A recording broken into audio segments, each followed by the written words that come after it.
Votre service peut être amené à prendre en charge un patient atteint de Covid-19 en l'attente de son transfert vers l'établissement de santé de référence. L'objectif de cette vidéo est de vous expliquer les possibles modes de contamination par le virus et les modalités d'isolement qui en découlent.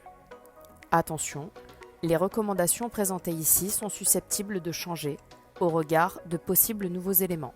Le virus est présent dans les sécrétions respiratoires du patient, qui peuvent être projetées sous forme de gouttelettes dans un rayon d'environ 1 mètre autour du patient, par exemple au cours d'un effort de toux, d'éternuement ou lors d'une aspiration trachéale hors système clos.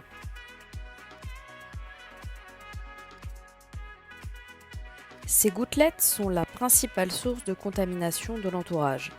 Cette contamination peut être directe par pénétration de gouttelettes infectantes via les voies aériennes, nez, bouche ou les conjonctives.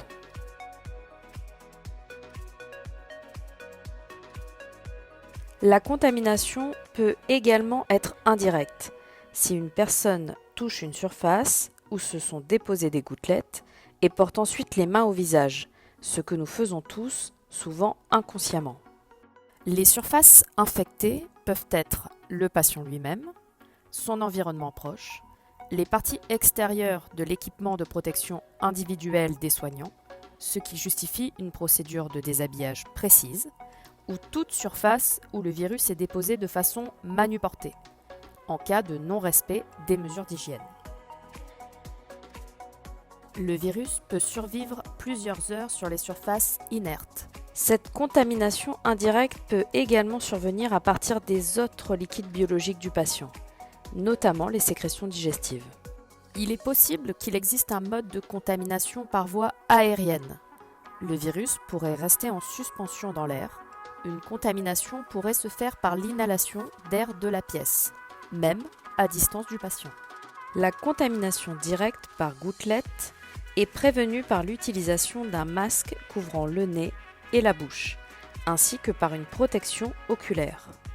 La contamination indirecte par contact est prévenue par des mesures d'isolement contact étendues, port d'une charlotte, lunettes de protection ou écran facial, masque, surblouse à manches longues, étanche en cas de soins mouillants et gants. L'utilisation très large des solutions hydroalcooliques et par la désinfection régulière de l'environnement du patient avec une solution de nettoyage adaptée.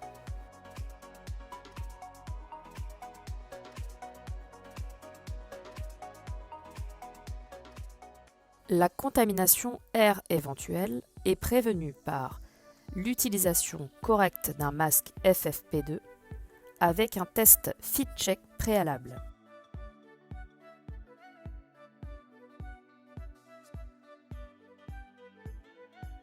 Attention, nous rappelons que la présence de pilosité faciale ne permet pas une étanchéité optimale.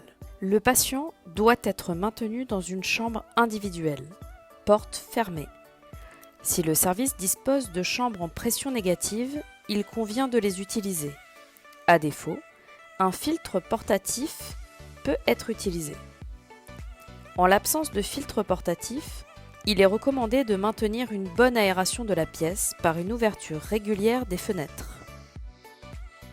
Enfin, la limitation au strict minimum du temps passé en chambre permet de limiter l'exposition. De manière générale, il convient de porter une attention particulière aux situations générant des gouttelettes et des aérosols. Chez un patient en ventilation spontanée, ces situations correspondent aux quintes de toux, au prélèvement respiratoire, au traitement nébulisé, à l'utilisation de la VNI ou oxygène à haut débit, dont l'utilisation doit être rationalisée en fonction du rapport bénéfice-risque, et à l'intubation qui ne sera pas évoquée dans cette vidéo.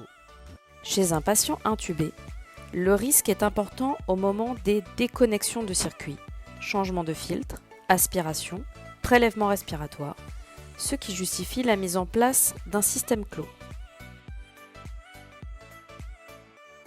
Voyons maintenant la procédure d'habillage avant de rentrer dans la chambre.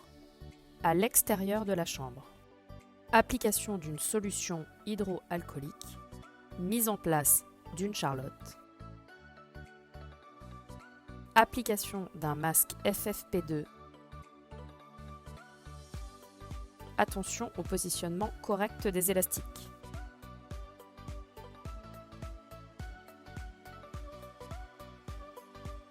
Réalisation d'un fit check.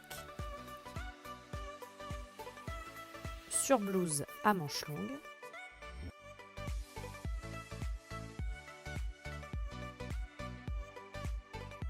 Et gants non stériles.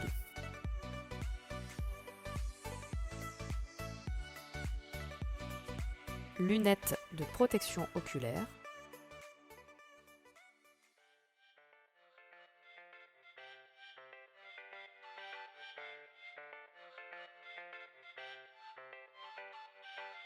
Voyons maintenant la procédure de déshabillage. Dans la chambre, enlevez la surblouse et les gants.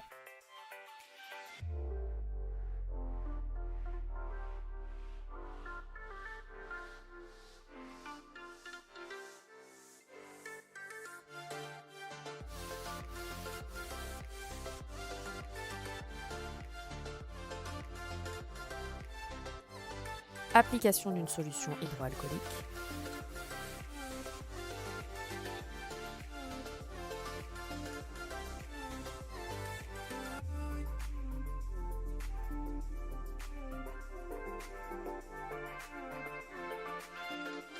Ensuite, à l'extérieur de la chambre, enlevez et jetez ou décontaminer et recycler les lunettes de protection. Enlevez et jetez le masque par l'arrière.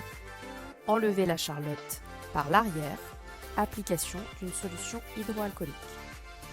Par analogie avec ce qui a été décrit avec le SARS, le MERS-CoV et d'autres viroses respiratoires comme la grippe, il paraît plus prudent de recommander aux femmes enceintes de ne pas prendre en charge de patients Covid-19.